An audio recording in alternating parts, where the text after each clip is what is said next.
Assalamualaikum warahmatullahi wabarakatuh.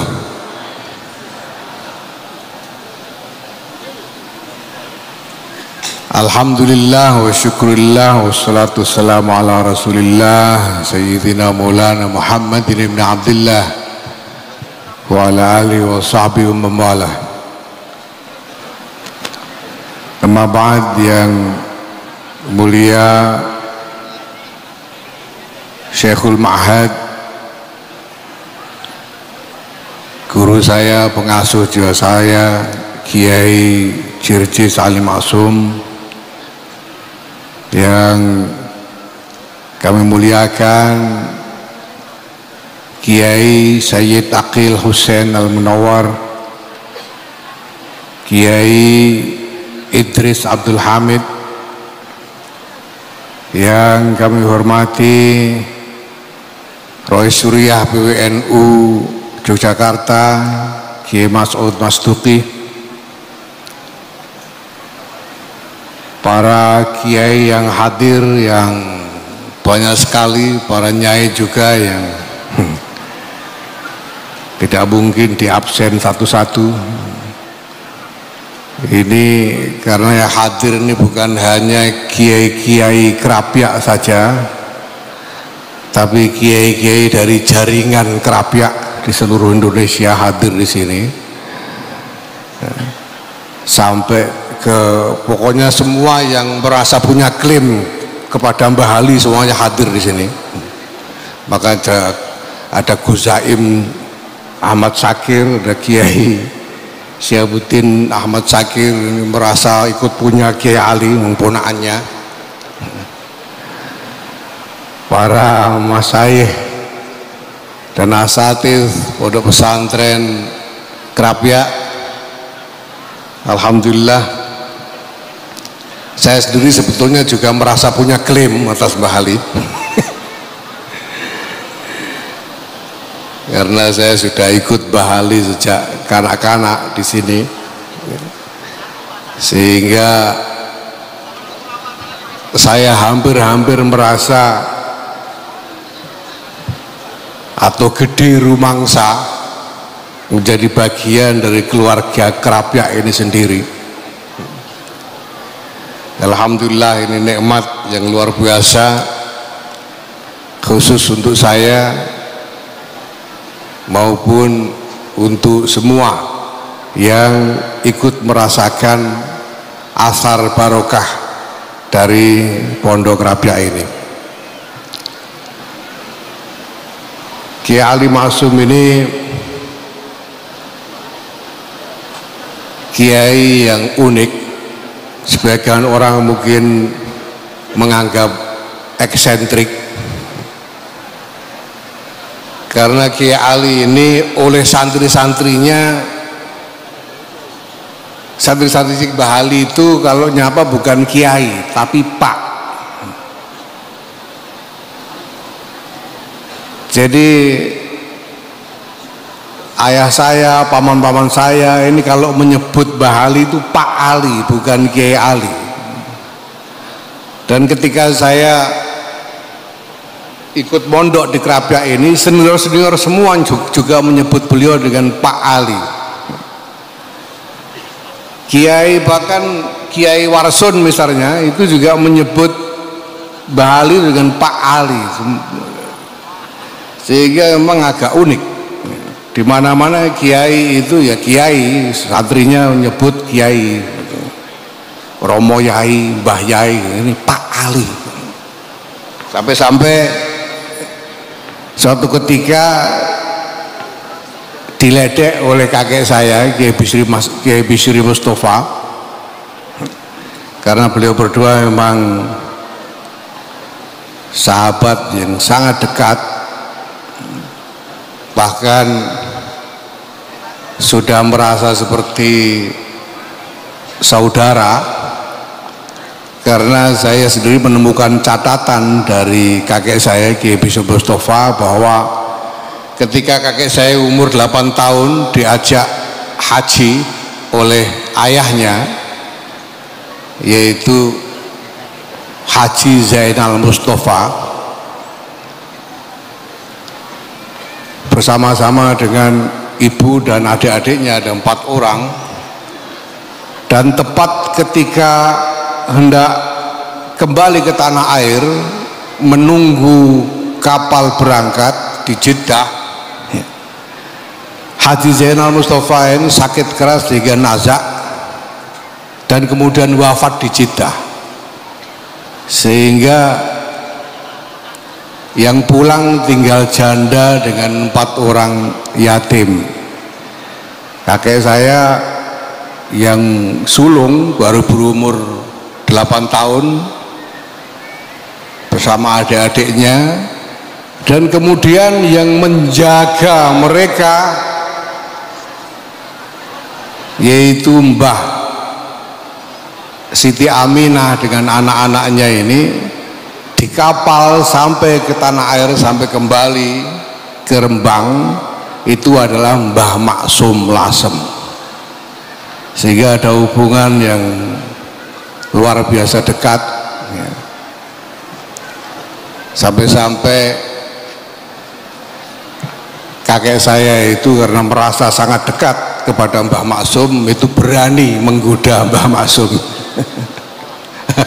Pol-polan katanya ke saya, karena sudah merasa saking dekatnya. Jadi dipanggil Pak, sampai diledek oleh Mbah Bisri Mustafa, sampean niku mangku pondok semene ambane ora diundang kiai. Santri sampean ngundange Pak kabeh. Bali ya tenang saja jawabnya, katanya, tapi santri kurang akeh. Bali karena memang dari dulu Kerapia itu luar biasa. Nah, saya coba cari kenapa Bali ini kok dipanggil Pak, karena saya kira cuma satu-satunya di pondok mana saja ya. Oh, Gus Zaim ini pondok sauplek aja panggilannya Hadratus Syekh di sana itu. Lah ini Mbah Ali pondok segitu besarnya kok panggilannya Pak, bukan Kiai. Setelah saya tanya sana tanya sini, ternyata Mbah Ali itu dulu pernah jadi dosen IAIN Sunan Kalijogo, dan mahasiswa-mahasiswanya itu memang ya mungkin sebagian besar atau paling tidak banyak sekali yang juga mondok di Kerapia, sehingga mondok di Kerapia kuliah yang ngajar di IAIN dosennya Kiai Ali, main dipanggil Pak, sehingga semua manggil Pak Ali karena dosen. Saya tidak tahu berapa lama, tapi keterusan sampai ya seterusnya Mbah Ali itu panggilannya Pak Ali bukan Kiai Ali. Masya Allah. Dan Kiai Ali ini memang beda dengan kiai-kiai yang lain. Saya tadi sebut unik atau eksentrik, ya. Kiai Ali itu mungkin satu-satunya kiai yang tidak pernah udeng-udengan.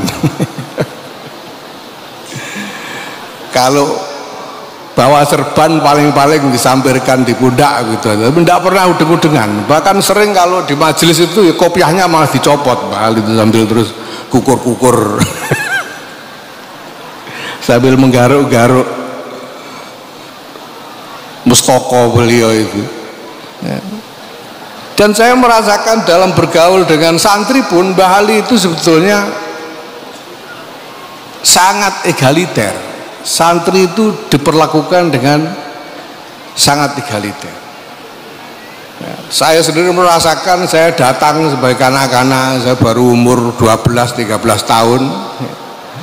Tapi Mbah Ali itu memperlakukan saya nyaris seperti teman, karena beliau sering memanggil saya untuk duduk di kamar beliau, walaupun ya tidak disuruh apa-apa, duduk saja gitu. Dan karena saya sendiri ini waktu itu memang dasarnya takut sama Mbah Ali itu, saya juga tidak berani ngomong apa-apa. Jadi dulu itu sering saya dipanggil masuk ke kamar Mbah Ali lalu duduk saja nggak ngapa-ngapain sampai sejam 2 jam itu cukup sering gitu.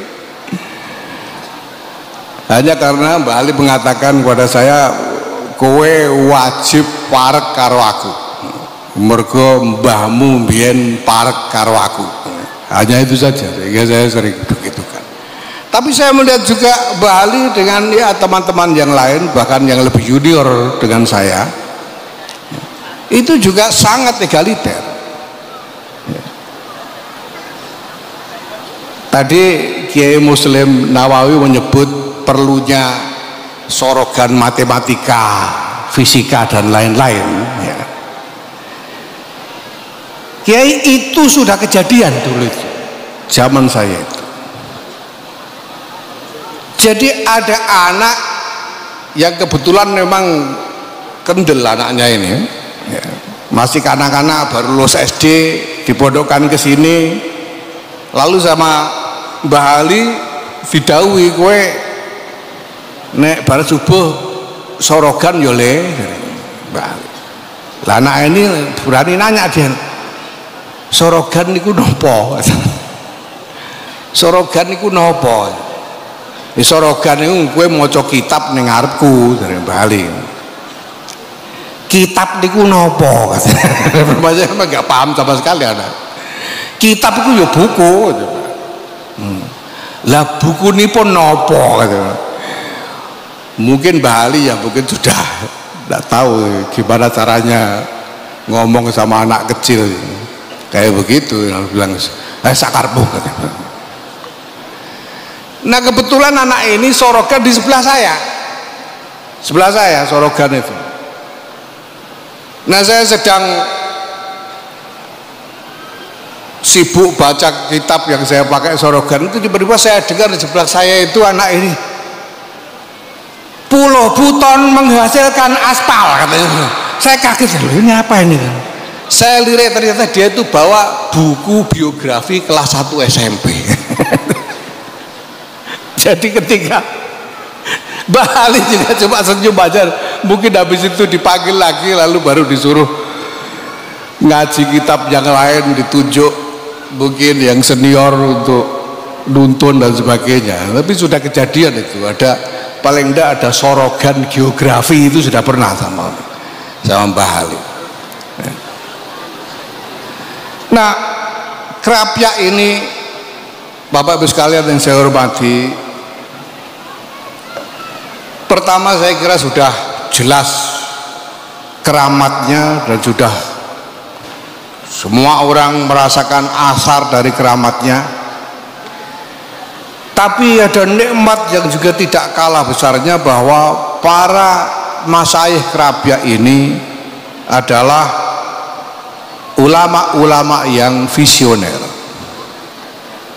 Kemarin dalam pertemuan alumni saya cerita bagaimana Kiai Ali Ma'sum ini bukan hanya diambil mantu oleh Krapyak, dinikahkan dengan Mbah Nyai Hasyimah Munawwir, tapi kemudian juga ditembung untuk diboyong ke Krapyak. Kiai Abdullah Afandi, kakeknya Kiai Haidar Muhaimin ini,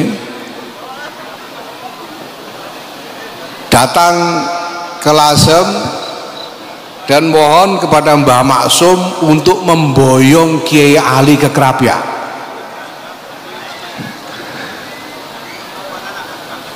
Nah anehnya oleh Mbah Maksum kok diizinkan, padahal Kiai Ali ini sudah lama terkenal sebagai seorang alim yang brilian, yang siapapun, wah ini kalau Kiai Muslim punya anak seperti Mbah Ali dulu, wah, sudah tidak mungkin dilepas. Karena Kiai Ali pada waktu itu sudah dikenal di mana-mana sebagai seorang pemuda yang alim, yang sulit dicari tandingnya. Seandainya Mbah Ali kok tidak diboyong di Krapyak, Lasem itu sudah gedenya sudah kayak Krapyak begini, enggak nyumplik kayak pondoknya Gus Zaim itu. Tapi Mbah Ali ditembung dibawa ke Krapyak dan diizinkan. Nah ini membuat kita berpikir, kenapa pada waktu itu Krapyak, dalam hal ini Baitullah Afandi, berpikir tentang perlunya memboyong Mbah Ali ke Krapyak. Krapyak ini sebelumnya adalah pondok yang dikenal sebagai pusat Quran. Kiai Munawir ini adalah kiai yang sangat mencintai Quran dan mengajarkan Quran, dan memang bertakhasus untuk hanya mengajar Quran, Kiai Munawir. Sehingga dulunya pondok Krapyak itu ya ngajinya Quran. Nah baru belakangan ada santri yang sudah alim tapi kemudian ingin memperdalam Quran juga, yang mondok di Krapyak ini, dan di Krapyak sambil mengaji Quran kepada Mbah Munawir, mengajarkan berbagai macam kitab, ilmu-ilmu yang lain kepada santri-santri yang ada di Krapyak ini. Di antaranya adalah Kiai Arwani Kudus yang mondok di sini dan kemudian mengajar berbagai macam kitab kepada sesama santri di Krapyak ini. Tetapi jelas bahwa Kiai Arwani ini di sini mondok dan akan tiba waktunya beliau harus kembali ke Kudus.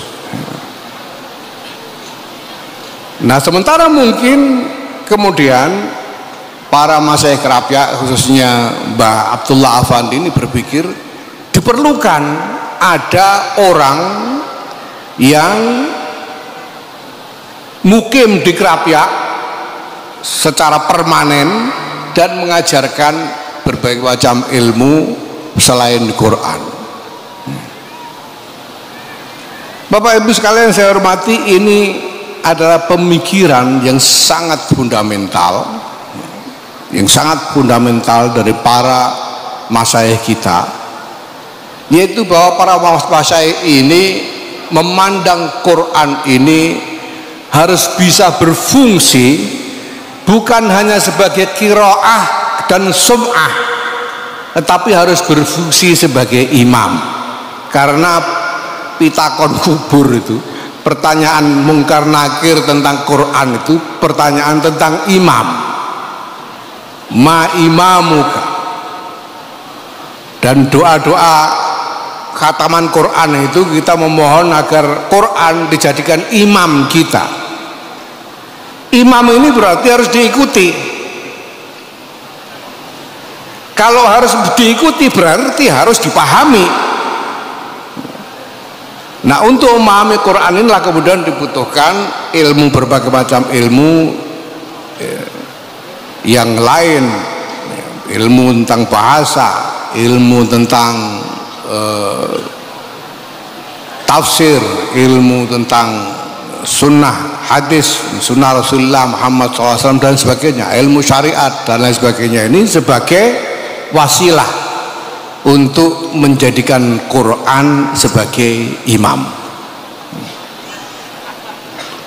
Maka kehadiran Mbah Ali di pondok Krapyak ini adalah sebagai tonggak untuk mengupayakan agar di Krapyak ini berlangsung secara permanen upaya untuk mengajarkan Quran bukan hanya sebagai qiraah dan sum'ah saja, tetapi juga sebagai imam, karena dipahami melalui pendekatan berbagai macam ilmu. Saya kira pemikiran ini, cara berpikir ini memang juga sesuai dengan kecenderungan cara berpikir Kiai Ali Ma'sum sejak lama. Kemarin saya mendapat riwayat dari Nyai Ida Rufaidah bahwa Kiai Ali ketika mondok di Termas, beliau juga yang menginisiasi, mengusulkan dan menginisiasi dilaksanakannya sistem madrasah berkelas-kelas di Pondok Termas. Itu berarti bahwa Kiai Ali ini berpikir jauh ke depan tentang bagaimana melakukan transformasi, penyempurnaan sistem pengajaran pendidikan di pesantren ini menjadi lebih baik. Dan rupanya saya mempunyai zon yang sangat kuat bahwa cara berpikir untuk menjangkau masa depan yang jauh ini bukan hanya soal pandangan intelektual dari seorang Kiai Ali Maksum, tetapi sudah menjadi ghirah ruhaniyah dari beliau, sehingga berbagai macam hal yang beliau lakukan di Krapyak ini nyaris semuanya mencerminkan ghirah untuk menangkap masa depan itu. Dan bukan hanya itu, asar dari kehadiran peran Kiai Ali Maksum kita bisa lihat jejak dari peran Kiai Ali Maksum ini sungguh-sungguh telah meletakkan pondasi yang kuat sekali bagi masa depan yang jauh, bukan hanya untuk dunia pesantren tetapi juga untuk Nahdlatul Ulama. Bapak Ibu sekalian yang saya hormati, Kiai Abdurrahman Wahid kita kenal, semua orang melihat beliau sebagai pembaharu di lingkungan Nahdlatul Ulama, dan beliau melakukan pergulatan yang keras sekali, yang berat sekali untuk menggulirkan agenda-agenda pembaruan yang hendak beliau perjuangkan. Banyak orang melihat bahwa Kiai Abdurrahman Wahid atau Gus Dur Allah yarham ini beliau berjuang sendirian, single fighter. Tetapi yang luput dari perhatian banyak orang, Bapak Ibu sekalian yang saya hormati, bahwa Gus Dur itu santrinya Kiai Ali Maksum, dan bahwa di era kepemimpinan Gus Dur mayoritas sebagian besar kepemimpinan Nahdlatul Ulama di semua tingkatan, saya cukup memahami ini karena ayah saya, paman saya juga ada di antara generasi kepemimpinan ini. Sebagian besar dari jajaran kepemimpinan NU berbagai tingkatan didominasi oleh santri-santrinya Kiai Ali Maksum,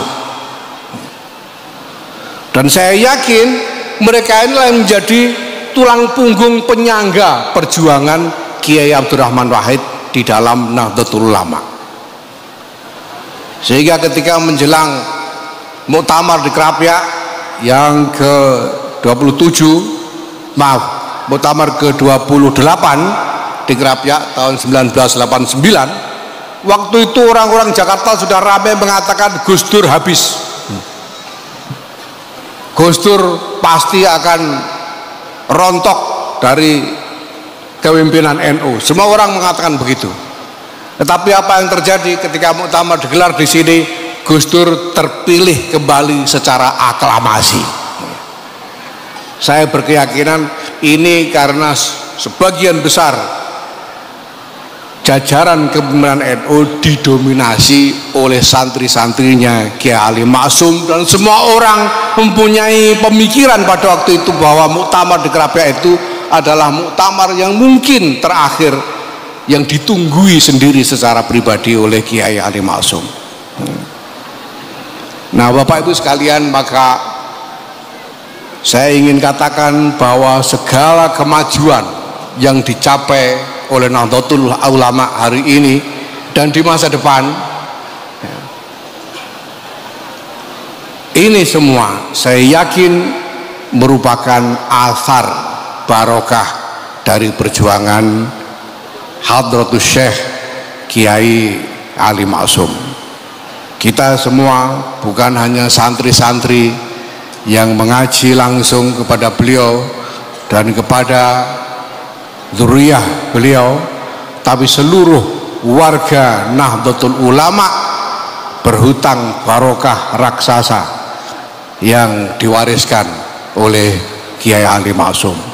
Saya atas nama pengurus besar Nahdlatul Ulama, atas nama Jamaiyah Nahdlatul Ulama, mengajak kita semua, seluruh warga Nahdlatul Ulama, untuk memohon kepada Allah Subhanahu wa taala semoga barokah dari Kiai Ali Maksum, barokah dari Kiai Maksum, barokah dari Pondok Rabiah ini terus terpelihara, terus memberikan, terus menjadi anugerah suluh bagi Nahdlatul Ulama ini hingga akhir zaman.